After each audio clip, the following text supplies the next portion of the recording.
তো ঘুম স্টেশন দেখার পর আমরা এখন যাচ্ছি এশিয়ার সবথেকে পুরনো একটা বুদ্ধ মনেস্ট্রি দেখতে।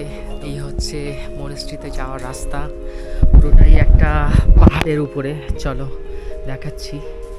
তো আমরা এখন এই রাস্তাটা দিয়েই পাহাড়ে চড়ছি, উপরে রয়েছে মনেস্ট্রিটা।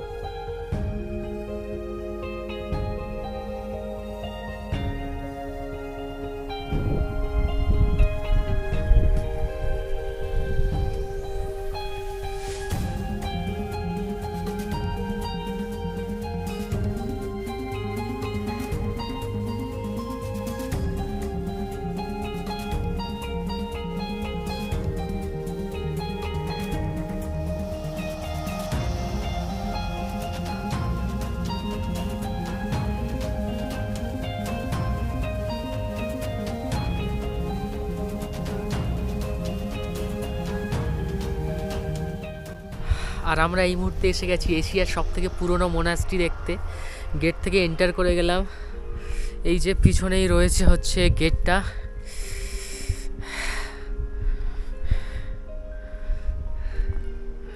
আর আকাশের কন্ডিশন তো তোমরা দেখতেই পাচ্ছ, একদম সন্ধ্যার মুখে যেমন আকাশ হয় সূর্য ডুবে যাওয়ার পর, তেমনই কিন্তু আকাশ।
তো এই মোনাস্ট্রিটা হচ্ছে এশিয়ার সবথেকে পুরনো মোনাস্ট্রি।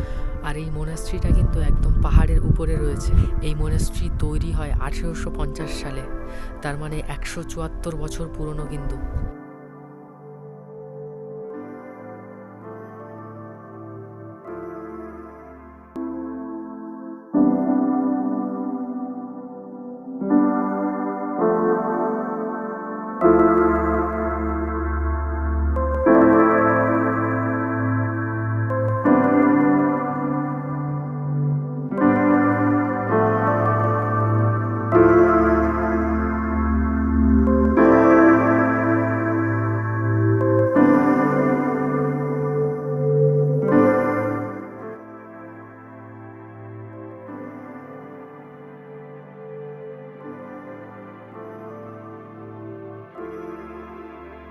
আর এই পাহাড়টা মোনাস্ট্রির ঠিক পাশেই রয়েছে। এই পাহাড় দিয়ে উপরে উঠে আসলে তোমরা কিন্তু খুব সুন্দর একটা জায়গাতে পৌঁছে যাবে। মানে জাস্ট ভাবা যায় না এই জায়গার পরিবেশটা এতটা নিস্তব্ধ। এই জায়গাটাতে দারুণ কিন্তু একটা ওয়েদার রয়েছে। এছাড়া এখানকার পরিবেশ, এখানকার মনোমুগ্ধকর আবহাওয়া তোমাদের কিন্তু মন ছুঁয়ে যাবে।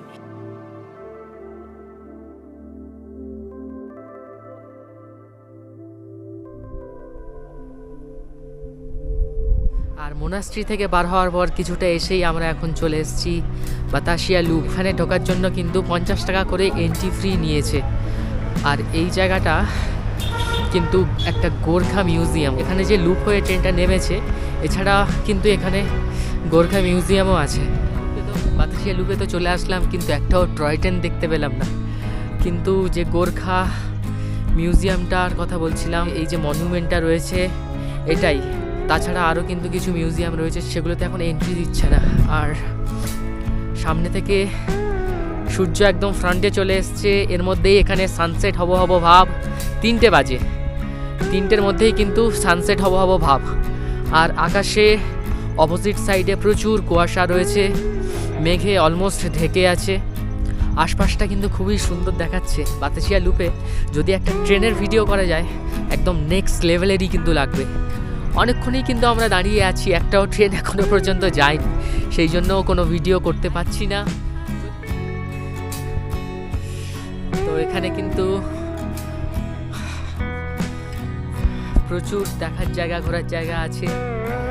আর তোমরা যদি কেউ এই টাইপের কস্টিউম নিতে চাও, মানে এইরকম পাহাড়ি লুকের কস্টিউম, এগুলো কিন্তু 50 টাকা করে এখানে ভাড়া পাওয়া যায়, চাইলেই নিয়ে নিতে পারো।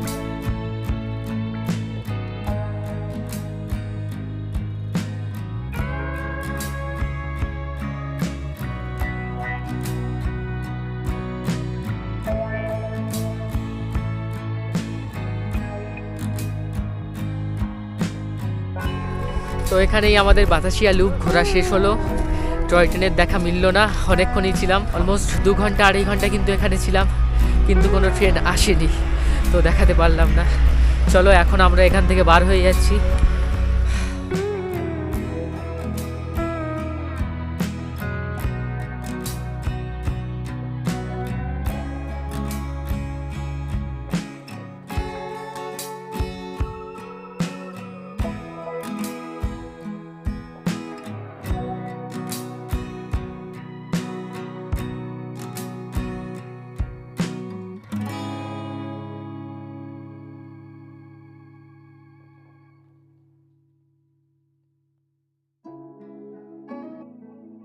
এই দার্জিলিংয়ের বাতাসিয়া লুপ 1919 সালে শুরু করা হয়। এই বাতাসিয়া লুপ শুরু করার কারণ হচ্ছে পাহাড়ের গ্রেডিয়েন্ট বা ঢাল কিছুটা কমানো।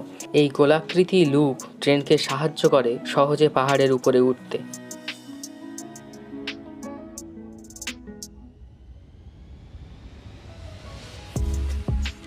আর এই ভিডিওটা এখানে শেষ করছি। তোমাদের যদি ভিডিওটা ভালো লেগে থাকে তাহলে ভিডিওটাতে একটা লাইক আর চ্যানেলটা কিন্তু সাবস্ক্রাইব করতে ভুলো না। দেখা হচ্ছে আরও কোনো একটা নতুন ভিডিওতে। আজকেরকার মতন এখানেই বিদায় নিচ্ছি।